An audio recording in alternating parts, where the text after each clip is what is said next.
My girlfriend told me to stop planning our future together. So I did. Now she's furious that she's not in my plans anymore. What happens when someone tells you to stop planning a future with them? And you actually listen? I'm 29M. And I'm genuinely confused about whether I'm handling this right or if I'm being petty. My girlfriend, 27F. Let's call her Jessica. And I have been together for 4 years. Living together for 2. When we first started dating, we talked about the future all the time. Kids. Marriage. Where we'd live. What kind of life we wanted. She seemed just as excited about it as I was. We were on the same page. Or so I thought. About a year ago, I started getting serious about turning those plans into reality. I'm a software engineer, make decent money, and I'd been saving aggressively. I started looking at houses in our area. Nothing crazy, just a modest 3-bedroom in a good neighborhood. I figured we could start building equity instead of throwing money away on rent. I was excited. I'd send Jessica listings during my lunch break. Look at this one. It has that big kitchen you always talk about wanting. Or this one has a great backyard for the dog we talked about getting. Her responses started getting shorter. Looks nice. Yeah. Maybe. Can we talk about this later? I figured she was just busy with work. She'd recently gotten a promotion and was stressed. So I kept planning. I opened a separate savings account specifically for the down payment. I talked to a mortgage broker. I even drove by a few properties on weekends. Then, about 6 months ago, I found the house. Perfect location. Great bones. Needed minor cosmetic updates but nothing structural. It was within our budget. Well, my budget. But I always thought of it as our budget since we'd been together so long. I was so excited to show Jessica. I pulled up the listing on my laptop one night after dinner. Babe, look at this. I think this might be it. I have a viewing scheduled for Saturday. Want to come with me? She looked at the screen for maybe 5 seconds. Then she closed the laptop. We need to talk, she said. My stomach dropped. Those 4 words are never good. You need to stop, she said. Stop what? This. All of this. The house hunting. The constant planning. Our future talk. It's suffocating me. I was stunned. Suffocating you? We've been talking about buying a house for years. I'm just following through on what we discussed. I never said I was ready for all of this. She snapped. You just assumed. You're always 10 steps ahead. Planning everything. And you never even ask me if I'm on the same timeline as you. But, you said you wanted these things. Marriage. A house. Kids eventually. We've had these conversations. Wanting something eventually and wanting it right now are 2 different things. She said. I feel like you're trying to lock me into this life before I've even figured out what I want. Jessica, we're almost 30. When exactly were you planning to figure it out? Wrong thing to say. She got even more upset. See? This is exactly what I'm talking about. You're putting all this pressure on me with your timelines and your plans. I need you to just stop. Stop planning our future. Stop looking at houses. Stop talking about marriage and kids. I need space to breathe. I sat there for a long time. Just processing. Finally, I said, okay. I'll stop. She looked relieved. Thank you. I just need you to understand that I love you. But I need to live in the present. Not constantly be preparing for some future that feels like it's being forced on me. So I stopped. I canceled the house viewing. I stopped sending her listings. I stopped talking about the future altogether. But here's the thing, Reddit. I didn't stop planning for my future. I just stopped including her in it. That savings account I'd set up? I kept contributing to it. But I changed the label in my budgeting app from down payment, our house, to down payment, my house. I kept looking at houses. Just didn't tell her about it. I adjusted all my financial planning spreadsheets. Changed we to I. Changed our to my.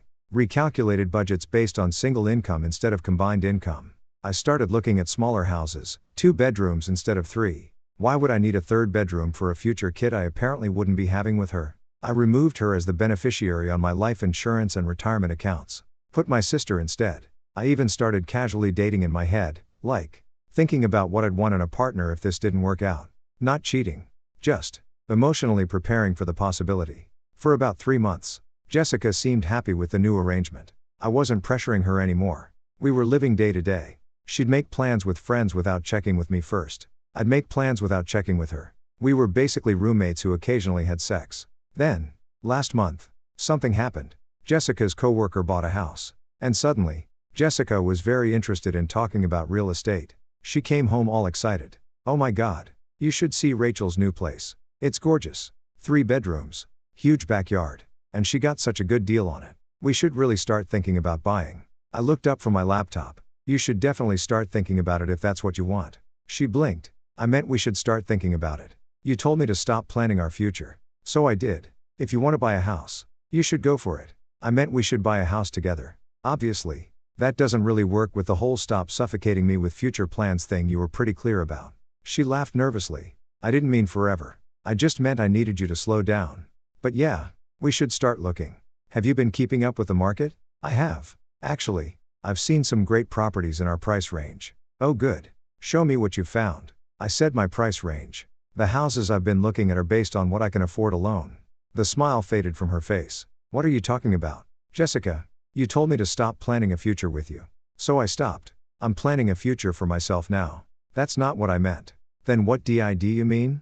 Because you were pretty explicit. You said I was suffocating you with plans. You said you needed space. You said you didn't want to talk about houses or marriage or any of it. So I gave you exactly what you asked for. She was getting upset now. I didn't mean for you to just erase me from your entire life plan. What did you expect me to do? Keep planning for a future you explicitly said you didn't want to be pressured about? Over the next few days, it got worse. Jessica started asking questions about my finances. Had I still been saving? How much did I have saved? What houses had I been looking at? I was honest with her. I told her I had about $85,000 saved for a down payment. That I'd been pre-approved for a mortgage. That I was planning to make an offer on a house within the next month or two. A house for US, right? She asked. No. A house for me. But we live together. Where am I supposed to go? I assumed you'd find your own place. Or stay here if you want, the lease is up in 3 months. But you can probably work something out with the landlord. Reddit. She lost it. She accused me of blindsiding her. Of making major life decisions without consulting her. Of being selfish and vindictive. You're punishing me because I asked for space. She yelled. I'm not punishing you. I'm protecting myself. You said you didn't want to be locked into a future you weren't sure about. So I'm making sure my future isn't dependent on someone who doesn't know if they want to be in it. That's not fair. What's not fair is expecting me to put my life on hold indefinitely while you figure things out. I'm almost 30 years old. I want to buy a house. I want to build equity. I want stability. If you're not ready for that, that's okay. But I'm not waiting around for you to decide if I'm worth planning a future with. She's been crying for days. Keeps saying I'm throwing away 4 years together. That she never said she didn't want a future with me. Just that she needed me to slow down. But here's what really triggered her panic. I told her I'd removed her as my life insurance beneficiary. Why would you do that? She sobbed.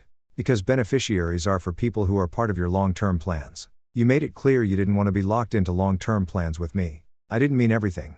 Then what did you mean? Jessica? Because from where I'm standing, you wanted all the benefits of me planning and saving and building toward a future. But none of the commitment. You wanted to keep your options open. So I'm keeping mine open too. Her friends are now texting me saying I'm being cruel. That she just needed time and I'm being unreasonable.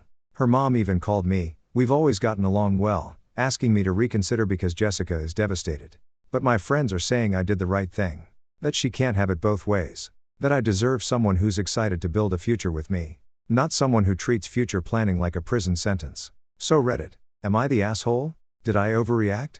Should I have just waited patiently for her to be ready even though she couldn't give me a timeline?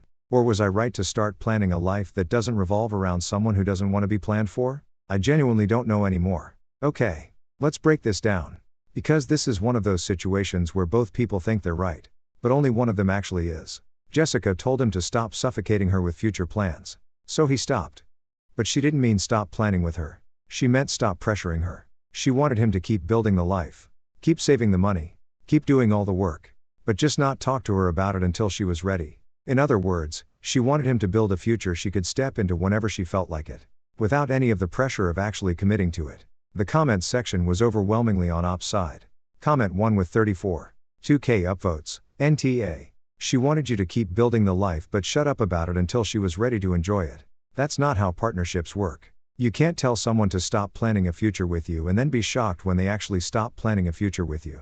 Comment 2 with 28. 9K upvotes. She's mad because she wanted to keep you as an option while she figured out if she wanted something better. Now she's realizing that she just became your option. And she doesn't like how that feels. Tough. Comment 3 with 31. 5K upvotes. The life insurance beneficiary thing is chef's kiss. She wanted the security of being your life partner without actually committing to being your life partner. You called her bluff and now she's panicking. Comment 4 with 26. 7K upvotes. You know what's really telling? She didn't care about the house until her coworker bought one. This isn't about wanting a future with you. This is about FOMO and keeping up with her peers. She's not upset about losing you. She's upset about losing the lifestyle you were building. Comment 5 with 39. 1K upvotes. Dude. You're my hero. She told you to stop planning. You didn't stop planning, you just started planning without her. That's not vindictive. That's self-preservation. Don't let her or her friends gaslight you into thinking you did something wrong. That last comment really resonated with Op. Because he'd been starting to doubt himself with everyone telling him he was being cruel. But the comments helped him see clearly. 2 days later, he posted an update. And things got even messier. Update number 1, posted 2 days later. Hey Reddit. Didn't expect to be back so soon. But things have escalated quickly. First, thank you for all the comments. Reading them helped me realize I wasn't crazy. Jessica wanted me to do all the work of building a future while she kept her options open. And when I stopped making her my only option, she panicked. After my post, I had a long conversation with Jessica. I asked her directly, if you could have the perfect situation, what would it look like? She thought about it. Then said, I want us to keep living together. I want you to buy the house, it's a smart investment. I'd live there with you, obviously. But I don't want to feel like I'm being locked into anything. I don't want to be on the mortgage or anything official. I just want things to stay how they are. But in a house you own instead of an apartment we rent. I stared at her. So you want to live in my house? Rent-free? With no legal or financial commitment? While benefiting from all the equity I'm building? It's not rent-free. I'd contribute to bills and groceries like I do now. Jessica, you pay $600 a month toward rent and utilities. My mortgage payment would be around $2,800. Even if you paid $600, I'd be covering more than 2/3 of the housing cost while you get to live there with zero stake in the property. So you want to charge your girlfriend rent? I want my girlfriend to be an equal partner in building a life together. If you're not ready for that, then yes. The alternative would be a formal rental agreement so I'm not subsidizing your housing while you figure things out. She was horrified. That's so transactional. What happened to being in love? What happened to being partners? Love doesn't mean I have to financially support you while you keep one foot out the door. She started crying again. Said I was being cold and treating our relationship like a business transaction. But Reddit, here's what really made me realize I'm doing the right thing. I asked her, if the situation were reversed, if you were buying a house and I said I wanted to live there but not be on the mortgage or make equal financial contributions, would you be okay with that? She was silent for a long moment. Then, that's different. How? Because, I don't know. It just is. And that's when I knew. She didn't see us as equal partners. She saw me as the person who builds the life, and herself as the person who gets to decide if she wants to live in it. So I made a decision. I told Jessica that I'm moving forward with buying a house, a 2-bedroom house, as planned, and that when our lease is up in 3 months, she'll need to make a choice. Either we're full partners in this, meaning couples counseling, serious discussions about timeline and commitment, potentially getting engaged before I close on the house, or we're not, and she needs to find her own place. She said I was giving her an ultimatum. I said no. I was just being clear about my boundaries. I'm not willing to be in an indefinite holding pattern anymore. I'm not willing to subsidize someone's lifestyle while they decide if I'm good enough for the long term. She asked for time to think about it. I said she has until the end of the month. After that, I'm putting in an offer on a house either way. And I need to know if I'm looking for a 2-bedroom for myself or a 3-bedroom for a future I'm actually building with someone.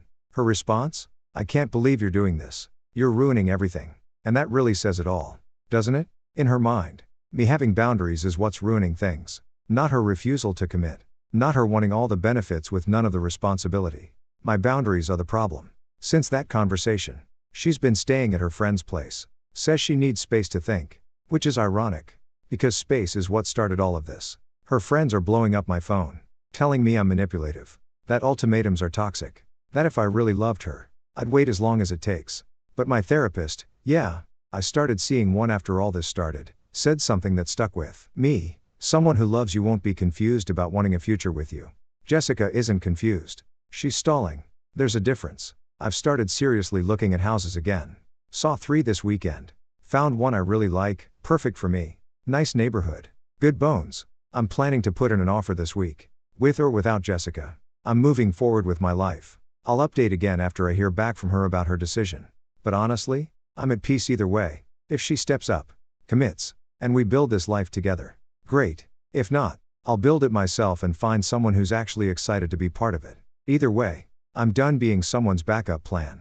And just like that, the tables had completely turned. Jessica went from having a boyfriend who was suffocating her with plans, to realizing that same boyfriend was planning a whole life that didn't include her at all. The comments on this update were even more supportive. Comment 1 with 41. 3K upvotes. She's at her friend's house having a meltdown because you won't let her use you. That's what this is. She wanted a sugar daddy with no commitment required. You're not her boyfriend, you're her retirement plan.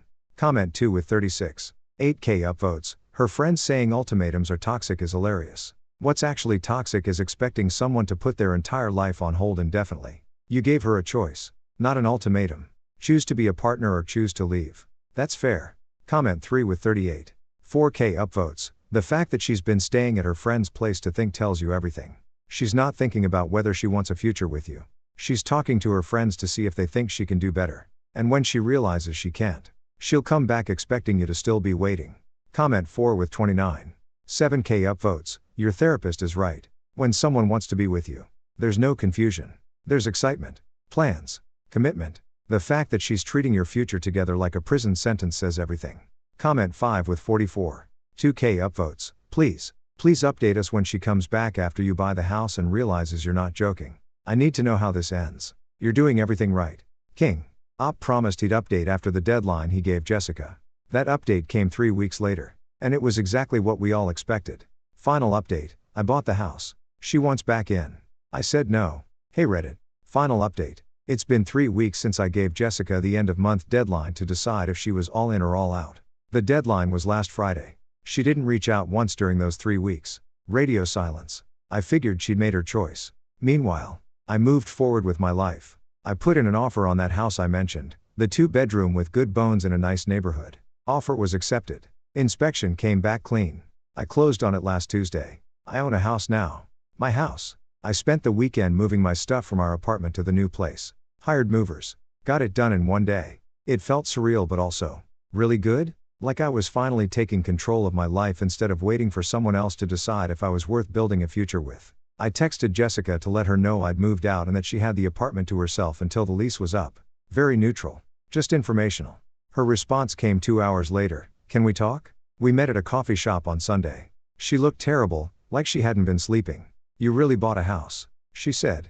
I told you I was going to. I didn't think you'd actually do it without me. Jessica, you had 3 weeks to tell me you wanted to be part of this. You chose silence. I needed time to think. You've had months to think. At some point, thinking becomes stalling. And stalling becomes an answer. She started crying. I'm ready now. I've thought about it. And I want this. I want us. I want to be part of your future. What changed? What do you mean? I mean, 3 weeks ago you needed space to think. Now suddenly you're ready. What changed? She couldn't give me a straight answer. Just kept saying she'd done a lot of thinking and realized she didn't want to lose me. But here's what I think really happened. She thought I was bluffing.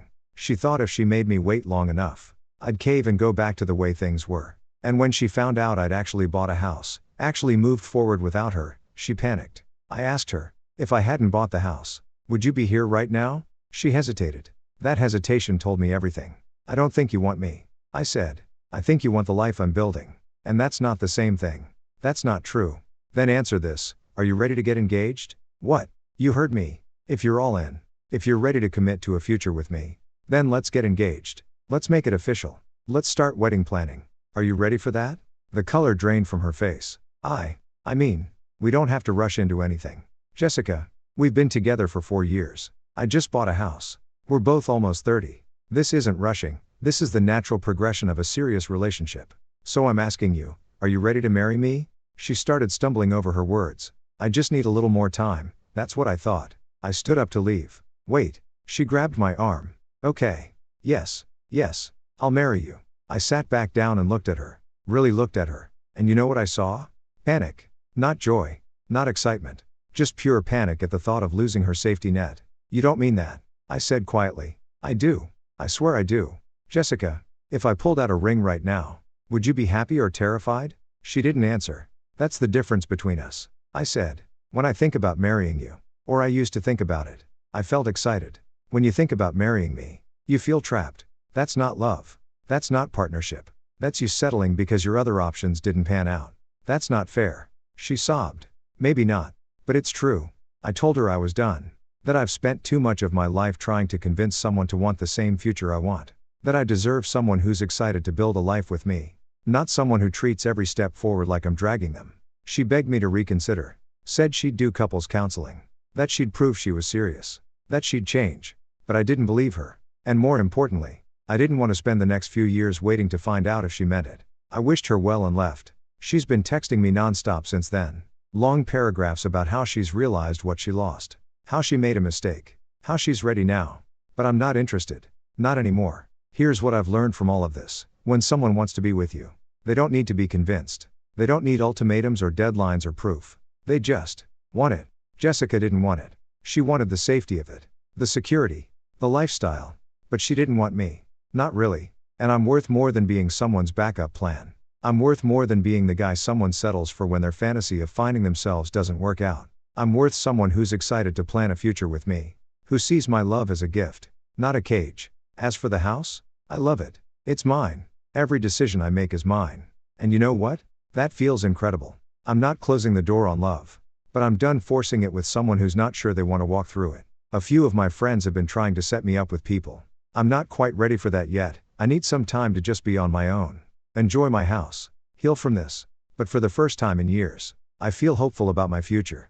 Not anxious. Not uncertain. Just hopeful. Because it's my future now. And I get to decide who gets to be part of it. Reddit. Thank you for all the support and perspective. You helped me see that I wasn't being unreasonable or cold. I was being clear about my worth and my boundaries. And that's something I'll carry with me into whatever comes next. To anyone dealing with someone who's not ready but also doesn't want to let you go, you deserve better. You deserve someone who's ready. Who's excited. Who sees a future with you as an opportunity. Not a threat. Don't wait around for someone to decide you're good enough. You already are. And that's how it ends. Not with drama. Not with revenge. Just with a man who finally realized his worth and stopped waiting for someone to see it. Jessica wanted him to stop planning their future. So he did. He just didn't stop planning his future. And when she realized he was serious, when she realized she'd actually lost her place in the life he was building, she tried to come back. But it was too late. Because here's the thing, you can't tell someone to stop planning for you and then get mad when they actually do it. You can't keep someone on hold indefinitely and expect them to still be there when you decide you're ready. Learned that being alone and moving forward is better than being with someone and standing still. The final comments on his post were beautiful. Comment 1 with 52. 7K upvotes. You didn't just buy a house. You bought your freedom. Your peace. Your future. Congratulations. Man. You deserve all of it. Comment 2 with 48. 3K upvotes. The fact that she only wanted you back after you bought the house tells you everything. She didn't want you. She wanted the lifestyle. You made the right call. Comment 3 with 45. 9K upvotes. When you asked her if she'd be happy or terrified if you pulled out a ring. God. That was powerful. Because you already knew the answer. And so did she. Comment 4 with 51. 2K upvotes. She wanted to keep you as an option while she explored better ones. When those didn't work out, she expected you to still be waiting. I'm so glad you weren't. You're going to find someone who's excited to build with you. Not someone who treats it like a burden. Comment 5 with 58. 4K upvotes. This is the most mature, healthy response to a toxic situation I've seen on this site. You didn't get revenge. You didn't play games. You just moved on. And that's the best revenge there is, living well without them. So what do you think? Was he right to buy the house without her? Should he have given her more time? Or was 3 weeks, hell, was 6 months, more than enough time to decide if you want a future with someone? Let me know in the comments. And if you've got a story like this, someone who wanted you to wait indefinitely while they figured things out, drop it below. You never know. Your story might be featured next. Don't forget to like, subscribe, and hit that notification bell. And remember, someone who truly wants you won't make you wait to prove it. They'll show up. They'll commit. They'll be excited to build with you. If someone's making you wait, they're not making you a priority. They're making you an option. You deserve to be someone's first choice, not their backup plan.